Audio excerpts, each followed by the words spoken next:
Hi, this is Born in 62, I'm Henrik Jürs. Today I'll talk about the biceps curl, not the standard version that's been around since the dawn of time, but the 21 version, which is something the classic bodybuilders in the 70s did, Arnold Schwarzenegger did it, all the other guys from that area swore to this exercise. Why is it called 21's? Because you divide the exercise up in 3 parts with 7 reps in each. Why is it 7 reps? I don't know. Somebody who invented this made it up and said, well, it's 7 reps. What you do is you perform the exercise broken up in 3 parts. First you do the lower half of the rep range, meaning that you only go to the midpoint, the sticking point where the weight is the heaviest, for 7 reps. Then you switch and you go for 7 reps at the high end of the rep range, the contracted part, and then last you go for 7 full range reps.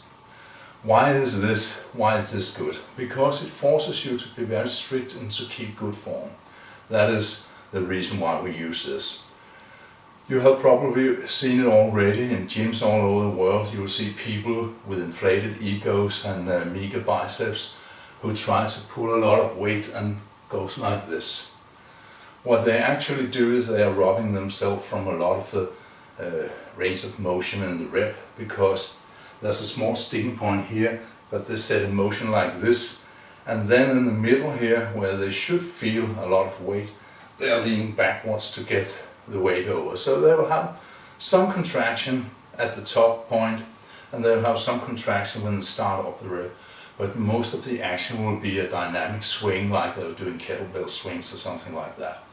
That all ends if you do 21's, because you have to be damn straight and damn still and only get to the sticking point and then reverse the movement from there.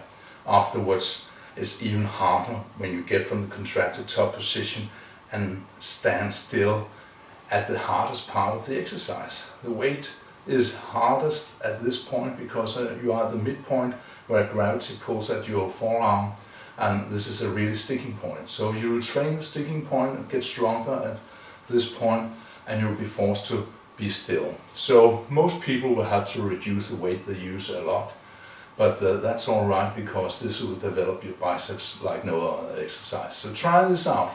We'll look at the exercise now. Let's go.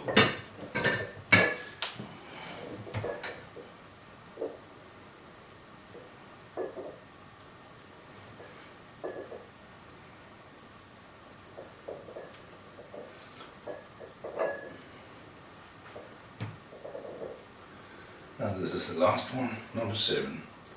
And from here you can go up, or you can put it down one more time and then come up 1, 2, 3, 4,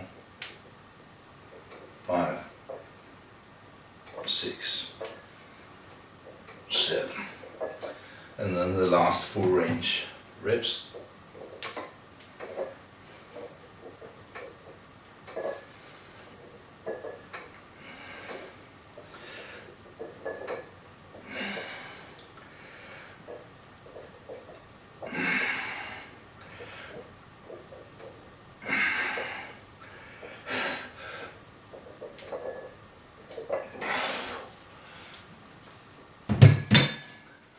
And that was it, really. This is a great way to finish a biceps workout. As I said, you can use an easy bar or you can use dumbbells. I don't think it makes much sense to use cables, because the sticking point in the middle of the rep, mid-range, it is depending on the part gravity and will not be the same with the cables. So use a real weight. Dumbbells are good, an easy bar is good. If you like a straight bar, that will also do the trick. But this should be something you put in after you've done your heavy work to really blast the biceps in a controlled fashion. See you next week. Leave a like. Tell your buddies hi.